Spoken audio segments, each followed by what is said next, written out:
Ma belle-fille a forcé l'entrée de mon appartement 36 fois en 3 mois. Elle appelait ça, moi j'appelais ça un délit. Quand je l'ai confrontée, elle a éclaté de rire et dit à mon fils que je perdais la raison. Elle pensait que j'étais juste un vieil homme sénile protégeant une maigre retraite. Elle n'avait aucune idée qu'elle déclarait la guerre à un expert comptable judiciaire retraité qui sait exactement comment enterrer les gens sous la paperasse. Cette nuit-là, à 2 heures du matin, l'alarme silencieuse s'est déclenchée et j'ai finalement refermé le piège. Je suis entré dans l'appartement 4B à exactement 11h15 du matin. La porte était déverrouillée. C'était la 3e fois cette semaine. Le couloir sentait le parfum à la vanille bon marché et l'ambition agressive. C'était l'odeur de Céline. Je n'ai pas appelé, je n'ai pas paniqué. J'ai simplement refermé la porte derrière moi et j'ai écouté. Les lames de parquet du salon craquaient. Un homme moins expérimenté aurait crié pour demander des explications, mais j'ai passé 40 ans à traquer les détournements de fonds dans les entreprises et je sais qu'il ne faut jamais interrompre un crime en cours tant qu'on n'a pas rassemblé toutes les variables. Je me suis déplacé silencieusement vers la chambre. La porte était entrebâillée. À travers la fente, je l'ai vue. Céline était penchée sur ma table de nuit. Ses doigts fouillaient dans le tiroir avec un sentiment de propriété frénétique qui m'a glacé le sang. Elle a sorti mes médicaments pour le cœur. Elle a secoué le flacon près de son oreille comme si c'était une maraca. Elle l'a rejeté dedans avec un bruit sourd négligent. Elle cherchait quelque chose de spécifique. Elle cherchait peut-être un calmant ou un testament qu'elle espérait détailler une fortune que je prétendais ne pas avoir. Je l'ai observée pendant une minute complète. Je l'ai regardé soulever le coin du matelas. Je l'ai regardé vérifier les poches de mon vieux manteau de laine suspendu au dos de la porte. Elle se déplaçait avec la confiance de quelqu'un qui croyait posséder l'espace et la personne qui l'habitait. Ma voix était calme, posée et sèche. Elle n'a pas sursauté. Elle s'est figée une fraction de seconde, puis s'est retournée avec un sourire qui n'atteignait pas ses yeux. C'était un sourire de pure condescendance. « Oh Pierre, tu m'as fait peur !» Elle a dit cela comme si j'étais l'intrus. Je passais juste m'assurer que tu n'étais pas tombé dans la douche ou que tu n'avais pas oublié de manger. Tu sais comment tu deviens ces derniers temps, confus. J'ai regardé le tiroir ouvert. J'ai regardé le matelas qu'elle avait déplacé. Je l'ai regardé. Tu vérifies mes médicaments et soulèves mon matelas pour voir si j'ai mangé? C'est une approche médicale fascinante. Céline, tu as une clé que je ne t'ai jamais donnée. C'est la 36e fois que tu entres dans cet appartement sans permission en 90 jours. Céline a ri. C'était un son aigu et méprisant. Elle m'a bousculé en passant, heurtant mon épaule avec une force inutile. Elle sentait le mensonge et cette vanille griffante. Elle s'est arrêtée dans l'embrasure et a regardé en arrière. Ses yeux m'ont balayé, pas comme un beau-père, mais comme un passif qu'elle était désespérée de liquider. Tu devrais me remercier. Un homme de ton âge vivant seul dans ce quartier. C'est irresponsable. Tu perds le contrôle, Pierre. Tout le monde le voit. Elle est sortie en laissant la porte d'entrée grande ouverte. Elle ne se souciait pas de ma sécurité. Elle voulait que je me sente en insécurité. J'ai marché jusqu'à la porte et je l'ai verrouillée. Mes mains n'ont pas tremblé. Mon rythme cardiaque est resté stable. Elle essayait de manipuler un homme qui trouvait autrefois des erreurs de virgule décimale dans des registres de milliards d'euros. J'ai appelé Maxime ce soir-là. Je lui ai dit que c'était urgent. Il est arrivé à 18h. L'air épuisé. Mon fils, le garçon que j'avais élevé pour être honnête, l'homme qui était devenu l'ombre de lui-même. Il s'est assis sur mon canapé beige affaissé et a refusé de me regarder dans les yeux. J'ai placé mon carnet noir sur la table basse entre nous. C'était un simple registre. Date, heure, durée d'entrée, objet dérangé. « Lis-le, Maxime », ai-je dit. Il l'a pris et a feuilleté les pages sans lire un seul mot. Il a soupiré, un soupir de longue souffrance. Maxime a laissé retomber le carnet sur la table. Il a atterri avec un bruit sourd. J'ai ressenti une douleur froide et aiguë dans la poitrine. Ce n'était pas mon problème cardiaque. C'était la réalisation que mon fils était parti. Il avait été remplacé par cette créature faible et apologétique qui vendrait la dignité de son propre père pour une nuit tranquille avec sa femme. Je n'ai jamais laissé la cuisinière allumée, tu sais ça. Tu sais que mon esprit est vif. Je fais encore les mots croisés du dimanche à l'encre, Maxime. Pourquoi mens-tu pour elle ? Maxime s'est levé. Son visage était rouge d'un mélange de colère et de honte. Je ne mens pas. J'essaie de gérer une situation difficile. Tu as 71 ans, papa.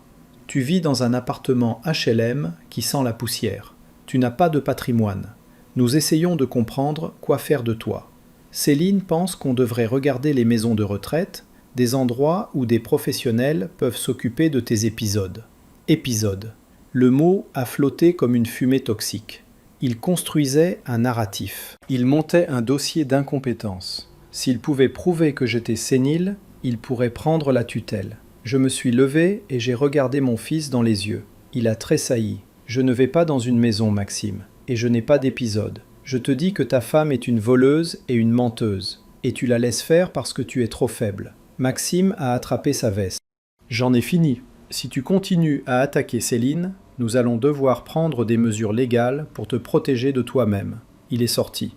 Il a claqué la porte. Il pensait que j'étais un vieil homme sans défense. Il pensait que j'étais une proie. J'ai regardé Maxime monter dans sa voiture. Il est resté là, tête sur le volant. J'ai ressenti un moment de pitié, mais je l'ai écrasé.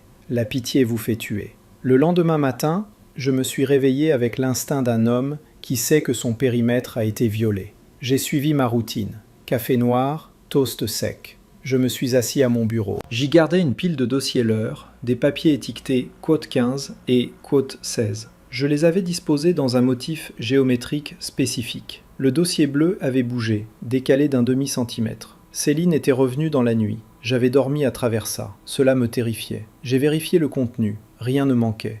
Mais alors, j'ai regardé la petite boîte en cèdre sur l'étagère. À l'intérieur, je gardais la montre de poche de ma femme, Marianne, cassée. Elle avait arrêté le jour où elle est morte il y a 5 ans. En argent terni et sans valeur pour quelqu'un d'autre. Mais pour moi, c'était l'encre de mon passé. J'ai ouvert la boîte. Elle était vide. La rage qui m'a rempli était du zéro absolu. La clarté froide d'un juge prononçant une condamnation à mort. Elle avait pris la montre de Marianne. Pas pour la vendre, pour me faire mal, pour me rendre frénétique, pour prouver à Maxime que je perdais des choses. J'ai sorti mon téléphone. La réponse est arrivée 3 minutes plus tard. Elle me narguait, elle en jouissait. Elle pensait être le chat jouant avec une souris mourante. Je n'ai pas répondu. J'ai marché jusqu'à la bibliothèque. Niché entre un code fiscal et une encyclopédie, se trouvait un petit appareil noir. Une caméra cachée avec activation de mouvement et vision nocturne. Je l'avais installée après la 5e effraction. J'ai ouvert mon ordinateur portable. J'ai consulté le flux de la nuit précédente. L'horodatage indiquait 3h14. La porte s'est ouverte. Céline s'est glissée à l'intérieur, vêtue de noir. Elle s'est dirigée vers le bureau, a feuilleté le dossier bleu, puis a pris la montre de la boîte. Elle l'a tenue à la lumière de la lune. Elle a souri, une torsion cruelle de ses lèvres. Elle a glissé la montre dans sa poche, mais n'est pas partie. Elle a sorti son téléphone, allumé la lampe de poche, ouvert le tiroir où je gardais mes relevés bancaires. Mes vrais relevés. Elle ne les a pas volés, elle les a étalés, a pris des photos de chaque page, a photographié ma carte de sécurité sociale, mon permis de conduire. J'ai figé l'image. Son visage illuminé par l'écran. Elle avait l'air affamée. Elle ne se contentait plus de me manipuler. Elle volait mon identité. Elle construisait un profil pour prendre le contrôle de tous mes actifs. Je me suis penché en arrière. La colère s'est installée en un nœud dur. Il voulait jouer à des jeux. Il voulait me traiter comme un imbécile sénile. Il voulait me dépouiller de mon histoire et de ma dignité. J'ai regardé l'écran une dernière fois. J'ai sauvegardé le fichier vidéo sur un disque externe. Puis, je l'ai sauvegardé sur un serveur cloud. Puis, je l'ai sauvegardé sur un second serveur cloud. Tu veux la montre, Céline ? Tu peux garder la montre parce que tu viens de me donner quelque chose de beaucoup plus précieux. Tu m'as donné un mobile. Tu m'as donné des preuves. Et tu m'as donné la permission d'arrêter d'agir comme un père et de commencer à agir comme l'homme qui a fait tomber les filiales d'Enron. J'ai fermé l'ordinateur portable. Je n'ai pas appelé Maxime. Je n'ai pas envoyé de texto à Céline. Je suis allé au placard et j'ai sorti mon costume, celui gris anthracite, celui que je n'avais pas porté depuis 5 ans. J'ai brossé la poussière des épaules. J'ai mis une chemise blanche impeccable.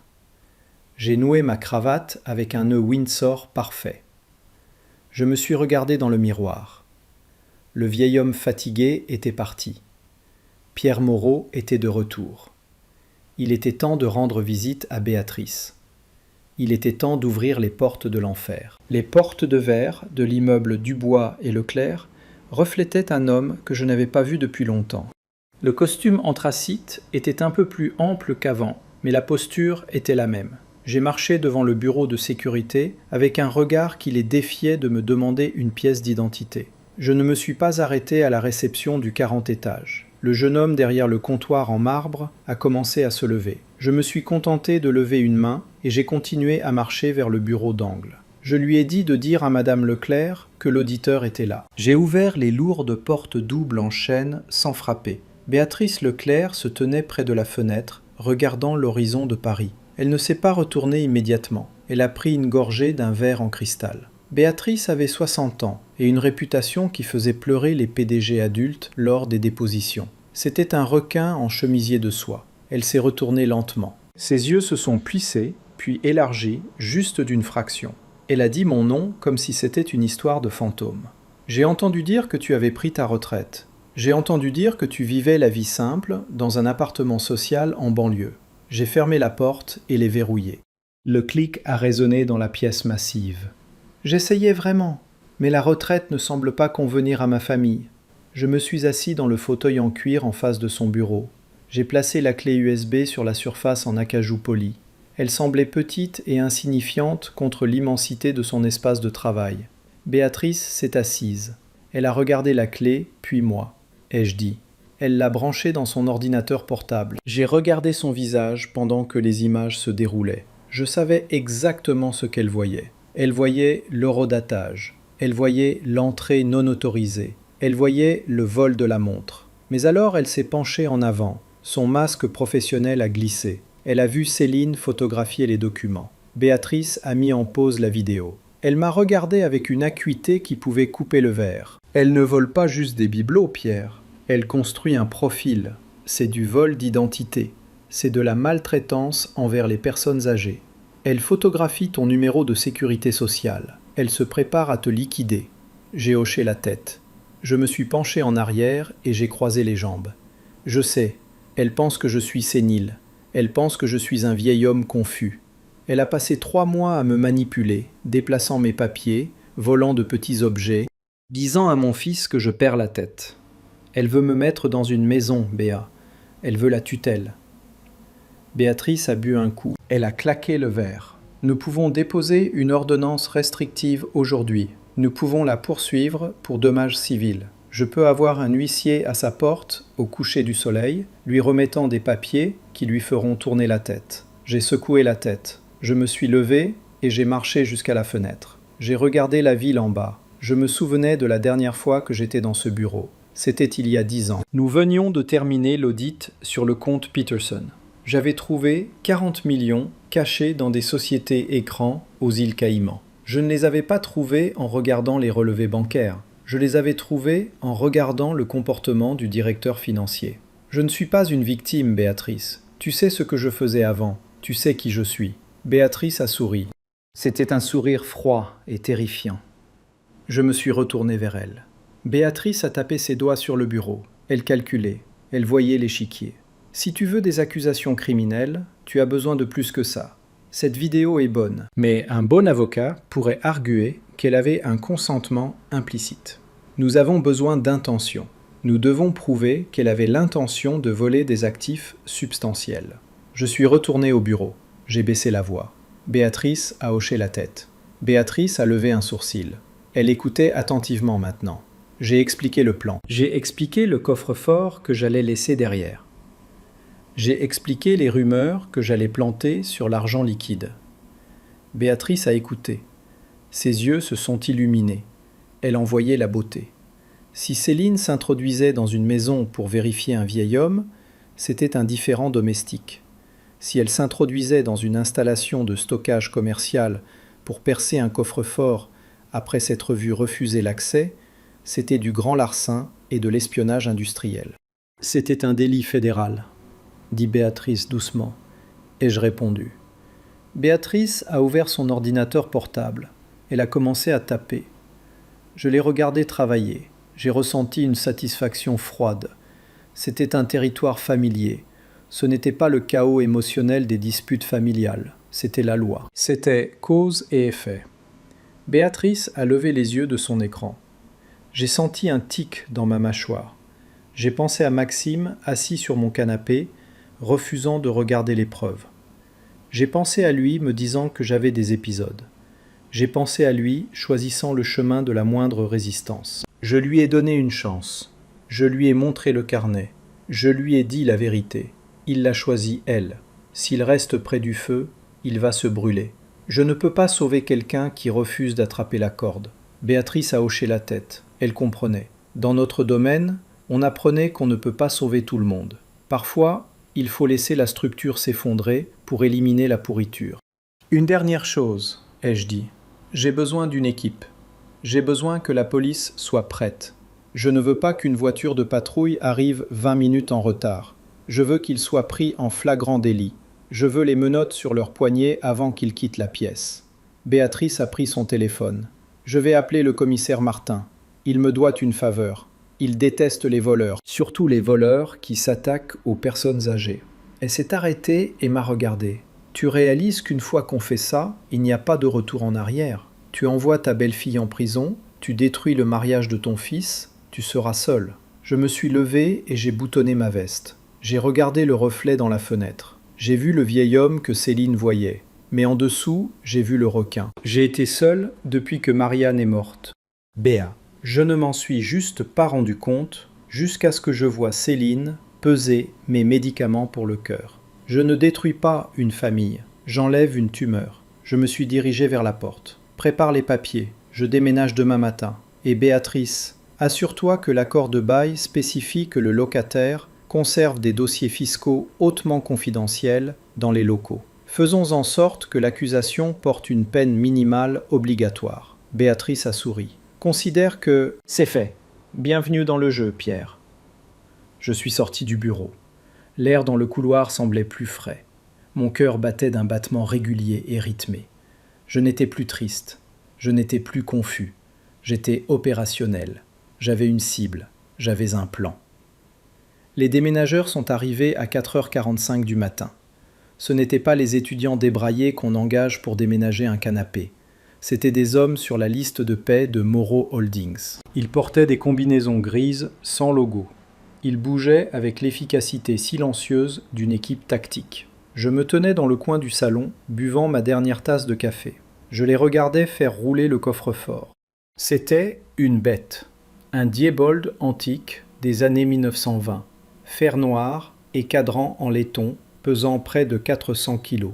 Il ressemblait à quelque chose qui appartenait dans un coffre-fort de banque. 51. Je les ai dirigés. L'un des hommes a sorti une perceuse à percussion lourde. Le bruit des boulons s'enfonçant dans le sous-plancher était un cri mécanique violent qui vibrait dans la plante de mes pieds. C'était le bruit d'une cage qui se ferme. Quand ils ont eu fini, le coffre-fort était là comme un monolithe. Il dominait la pièce vide. Il criait la valeur. J'ai marché vers lui. J'ai fait tourner le cadran. Les culbuteurs claquaient avec une précision satisfaisante. J'ai ouvert la lourde porte. J'ai tendu la main dans ma mallette et j'ai sorti l'appât. D'abord, les registres factices. D'épais livres reliés en cuir, remplis de rangées de chiffres sans signification. Je les ai empilés soigneusement. Puis j'ai placé la petite boîte noire dans le coin arrière. Le traceur GPS. Il était actif.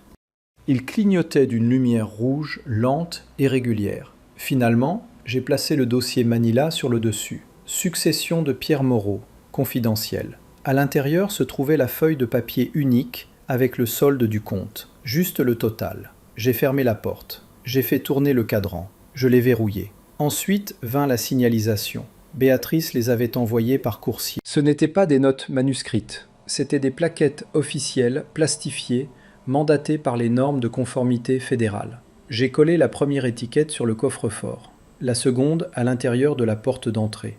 Avec les meubles partis et le coffre-fort dans la lumière crue, l'appartement ne ressemblait plus à un foyer. Il ressemblait à un site d'opération noire. Les déménageurs ont évacué le reste. Le canapé, la table rayée, les boîtes de vieux vêtements. Je n'ai ressenti aucune nostalgie. J'avais l'impression d'un serpent qui se débarrasse d'une peau sèche. J'ai jeté un dernier coup d'œil. Les particules de poussière dansaient dans la lumière. Cet appartement avait été ma prison pendant 3 ans. Maintenant, c'était une chambre d'exécution. Je suis sorti et j'ai verrouillé. J'ai marché jusqu'à l'ascenseur de service. Un déménageur a appuyé sa carte contre le panneau. Un bouton s'est allumé. PH. L'ascenseur s'est élevé. Il a contourné le 5e, le 10e, le 20e. Mes oreilles se sont bouchées. Je montais vers l'Olympe. Les portes se sont ouvertes dans le foyer du penthouse. La transition était saisissante. En bas, l'air sentait le chou et la vieille moquette. Ici, l'air était filtré et parfumé au thé blanc. Mes chaussures claquaient sur le marbre italien. Je suis entré dans l'espace de vie principal. Verre et acier suspendus dans le ciel. Mobilier minimal, moderne, cher. Un piano Steinway dans le coin. Le mur de fenêtre offrait une vue à 360 degrés de Paris. Je suis allé au centre de commande, dans le bureau. Une banque de moniteurs brillait sur le mur. Je me suis assis et j'ai tapé mes codes d'accès. L'écran 1 montrait le couloir du 4e étage. Vide. L'écran 2 montrait l'intérieur du 4B. Le coffre-fort assis là. J'étais l'œil dans le ciel. J'attendais que les pêcheurs arrivent. J'ai sorti mon téléphone. Il était temps de couper le dernier lien. J'ai composé un texto à Maxime. J'ai appuyé sur envoyer. Tante Suzanne était morte en 1999. Maxime était aux funérailles. Il avait 12 ans. S'il se souciait, il saurait qu'elle était morte. Il appellerait la police. Il paniquerait. J'ai regardé le téléphone. 1 minute a passé. 2 minutes. La réponse est arrivée. 50 ne se souvenait pas ou il s'en fichait. Il voyait juste une porte ouverte. J'ai posé le téléphone. J'ai vu du mouvement sur le moniteur. 9 heures du matin. Les portes de l'ascenseur se sont ouvertes. Céline en est sortie. Elle courait pratiquement. Vêtements de sport, capuche tirée. Elle a regardé par-dessus son épaule. Maxime a titubé derrière elle, pâle et malade. Elle avait le texto. Elle pensait que l'appartement était vide. Elle pensait que l'argent l'attendait. Je me suis penché en avant, 40 étages au-dessus d'eux. J'ai pris une gorgée d'espresso, amer et chaud. Elle n'a pas frappé. Elle a sorti une clé. Une clé qu'elle ne devrait pas avoir. Elle l'a enfoncée dans la serrure. Elle n'a pas tourné. J'avais changé le cylindre 3 heures plus tôt. Sur l'écran, son visage s'est déformé. Elle a secoué la poignée, donné un coup de pied dans la porte. Elle s'est tournée vers Maxime et a crié. Je pouvais lire sur ses lèvres. Maxime a mis ses mains sur sa tête. Il voulait partir. Mais Céline fixait la porte. Elle a sorti son téléphone. Elle cherchait un serrurier. Je me suis assis. Le premier pion avait été déplacé. Le cavalier était bloqué. Maintenant, elle devrait devenir créative. Maintenant, elle devrait enfreindre la loi d'une manière qui ne pourrait pas être expliquée. Je l'ai regardé faire les 100 pas dans le couloir comme un tigre en cage. J'ai regardé mon fils s'appuyer contre le mur, vaincu par sa propre apathie. Bienvenue à la vue du penthouse, Maxime. C'est une longue chute. Je me suis assis dans le fauteuil ergonomique en cuir de mon centre de commande, 40 étages au-dessus de la rue. Le café dans ma main était parfaitement chaud. Le silence dans le penthouse était absolu. Sur le moniteur central, le flux de la caméra du couloir au 4e étage se déroulait en haute définition. C'était comme regarder un documentaire animalier sur des charognards se battant pour une carcasse. Céline vibrait. C'est le seul mot pour ça. Elle se tenait devant la porte 4B avec ses mains serrées en poing sur ses côtés. Elle fixait la serrure comme si c'était une insulte personnelle. Elle regardait la plaque frontale en acier brossé du nouveau Pen dormant. C'était une serrure qui disait non. Elle s'est tournée vers Maxime. Sur l'écran, je pouvais voir la salive voler de sa bouche alors qu'elle criait. A-t-elle hurlé. Maxime a regardé la porte. Il avait l'air fatigué. Il avait l'air d'un homme qui portait une lourde pierre en montée pendant 10 ans. « Je ne peux pas la défoncer, Céline, a-t-il dit, sa voix plate et sans espoir. « Regarde-la, c'est du béton massif avec un cadre en acier. » Céline a ri. C'était un son qui grattait contre le microphone. Elle a martelé son poing contre le bois. Silence de l'appartement. Bien sûr, il y avait du silence. Il était vide. Elle s'est retournée vers la serrure. Elle a attrapé la poignée et l'a secouée violemment, jetant tout son poids corporel contre la porte. Elle n'a pas bougé. A-t-elle sifflé. Maxime s'est appuyé contre le mur, glissant jusqu'à ce qu'il soit accroupi sur ses talons. Il a mis sa tête dans ses mains. Peut-être qu'il a emmené l'argent avec lui, Céline. Peut-être qu'il n'y a pas d'argent. Céline s'est retournée sur lui. Elle dominait au-dessus de lui. 79, a-t-elle craché les mots. Maxime a levé les yeux. Ses yeux étaient rouges. Céline s'est accroupie jusqu'à ce que son visage soit à quelques centimètres du sien. Je pouvais lire sur ses lèvres parfaitement. Il n'y avait que du calcul dans ses yeux. Nous avons 60 000 € de dette de carte de crédit, Maxime. Ils vont reprendre la voiture la semaine prochaine. Nous avons 3 mois de retard sur le loyer. Si nous n'obtenons pas cet argent, nous sommes dans la rue. Ton père nous doit ça. Il a thésaurisé la richesse pendant que nous mourions de faim. C'est une avance sur ton héritage. J'ai pris une gorgée de café. Maxime travaillait 20 heures par semaine. Mais dans le récit de Céline, ils étaient les victimes. Maxime a secoué la tête faiblement. Céline s'est levée et a lissé son survêtement. Son visage s'est installé dans un masque de détermination froide. Elle a sorti son téléphone à nouveau. Elle a commencé à faire défiler. Elle a fait les 100 pas sur la longueur du couloir. 3 pas dans un sens, 3 pas dans l'autre. Elle était comme un tigre dans un zoo, cherchant une faiblesse. Elle s'est arrêtée devant la porte à nouveau. Elle a passé sa main sur le cadre, cherchant une clé cachée. Rien, a-t-elle dit soudainement. Maxime a levé les yeux. Maxime s'est levé. Il avait l'air terrifié. A-t-elle crié. Sa voix s'est cassée. Pendant une seconde, j'ai vu la peur derrière la cupidité. Elle était désespérée. Elle avait construit un château de cartes sur une fondation de mensonges et il s'effondrait. Elle a attrapé Maxime par les revers de sa veste et l'a poussé contre le mur. Maxime l'a regardé. J'ai regardé mon fils peser sa moralité contre sa peur de la solitude. Ce n'était même pas un concours. Ses épaules se sont affaissées. « D'accord », a-t-il murmuré. « D'accord, nous irons au magasin. » Céline l'a libéré et lui a tapoté la joue. C'était un geste de possession. « Bon garçon, allons-y. » Elle s'est retournée et a marché vers l'ascenseur sans regarder en arrière. Maxime a traîné pendant un moment. Il a regardé la porte de l'appartement 4B, il a tendu la main et a touché le bois doucement. Qu'a-t-il murmuré? Puis il s'est retourné et l'a suivi. Je les ai regardés monter dans l'ascenseur. Je les ai regardés disparaître. Je me suis assis dans le silence du penthouse et j'ai ressenti un vide profond dans ma poitrine. Il s'était excusé. Il savait que c'était mal. Il savait qu'il franchissait une ligne qui ne pourrait jamais être refranchie. Et il l'a fait quand même. J'ai éteint le moniteur pour le couloir et j'ai basculé l'écran principal sur l'intérieur de l'appartement 4B.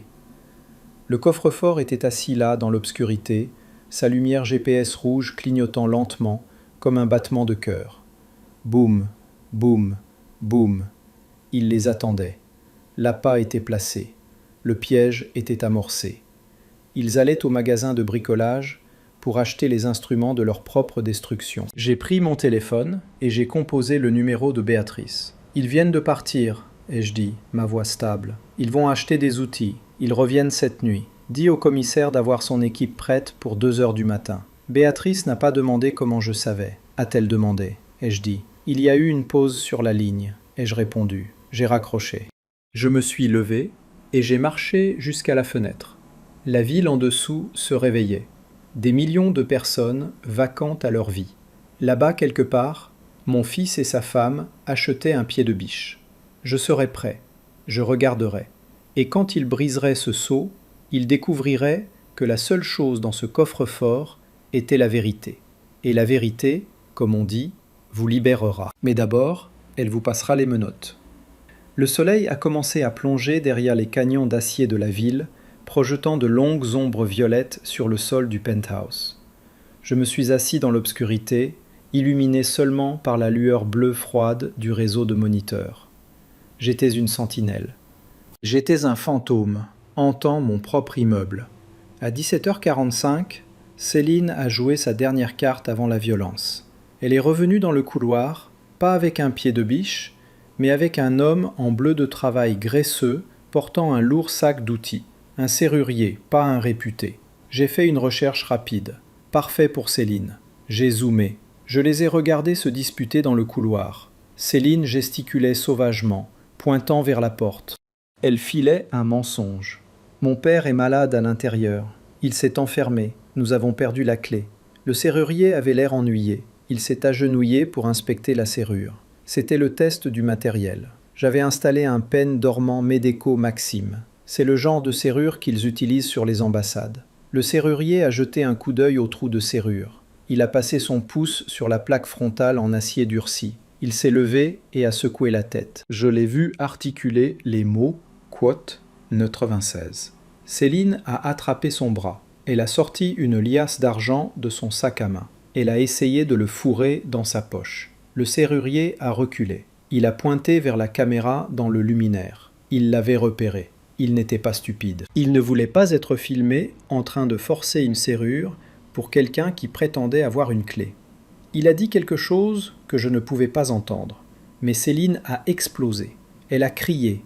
Elle a jeté l'argent par terre. Le serrurier a ramassé son sac et s'est dirigé vers l'ascenseur. Céline l'a suivi, le maudissant, le suppliant, lui offrant plus d'argent. Il a appuyé sur le bouton d'appel. Il ne s'est pas retourné. Il a attendu l'ascenseur. Quand les portes se sont ouvertes, il est entré et a appuyé sur le bouton du rez-de-chaussée. Céline a tendu la main pour arrêter les portes, mais il a appuyé sur le bouton de fermeture. Les portes se sont fermées sur son visage furieux. Elle s'est retournée et a marché vers Maxime. Il était assis sur le sol du couloir, le dos contre le mur, les yeux fermés. Elle l'a regardé avec un mépris pur. A-t-elle dit ? Maxime a ouvert les yeux. A-t-elle crié ? Il s'est levé. Il s'est levé parce qu'il était trop faible pour rester assis. Il s'est levé parce qu'il avait peur de ce qu'elle ferait s'il refusait. Il s'est levé parce qu'il avait déjà franchi la ligne. Il n'y avait plus de retour en arrière. Ils sont descendus. Ils ont acheté les outils. Un pied de biche lourd. Des coupes boulons. Une perceuse électrique. Ils ont acheté des gants. Ils ont acheté un masque pour que Céline ne soit pas reconnue sur les caméras de sécurité du magasin. J'ai regardé les reçus apparaître sur mon téléphone.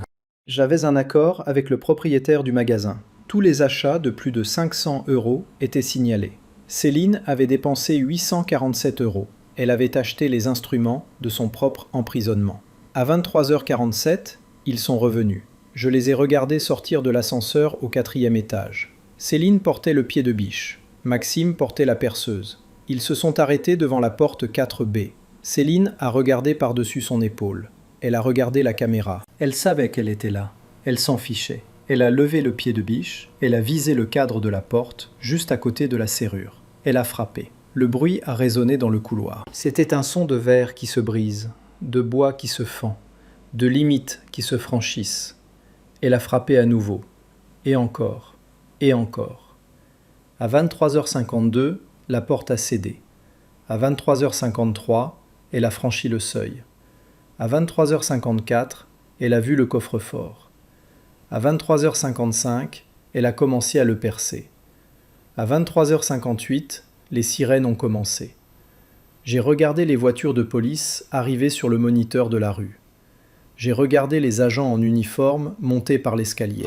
J'ai regardé les lumières bleues et rouges éclairer le couloir du 4e étage. À minuit et 2, Céline a été menottée. À minuit et 3, Maxime a été menotté. À 0h04, ils ont été lus leurs droits. J'ai regardé mon fils être traîné hors de l'appartement. J'ai regardé sa femme crier et se débattre. J'ai regardé les agents les mettre dans les voitures de police. J'ai regardé les voitures s'éloigner dans la nuit. Puis, je me suis assis dans le silence du penthouse. J'ai fermé les yeux. Je n'ai pas ressenti de victoire. Je n'ai pas ressenti de satisfaction. Je n'ai ressenti que le poids de ce que j'avais fait. J'avais détruit ma famille. J'avais envoyé mon fils en prison. J'avais transformé ma belle-fille en criminelle. Et pourquoi ? Pour une montre cassée ? Pour une maison ? Pour prouver que j'avais raison ? Non. J'avais fait ça parce que j'étais un vieil homme, seul, qui ne pouvait pas supporter l'idée que sa propre famille le voyait comme une proie. J'avais fait ça parce que j'avais le pouvoir de le faire. J'avais fait ça parce que j'étais expert comptable judiciaire retraité qui savait comment enterrer les gens sous la paperasse. Et maintenant, c'était fait. Le compte était fermé. La balance était équilibrée.